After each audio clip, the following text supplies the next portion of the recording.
Here, everything works. Radio, obviously it's on AM for whatever reason. Flip it over to. Yep, Bose sounds great.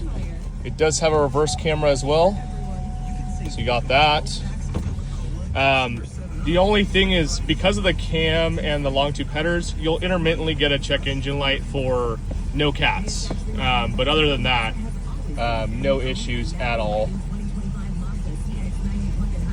But yeah. And now it's been running for, I don't know, 10 minutes. See, we're up to temp here. So I can give you a couple of revs so you can see what the exhaust sounds like. It sounds amazing under throttle, no real drone on the freeway.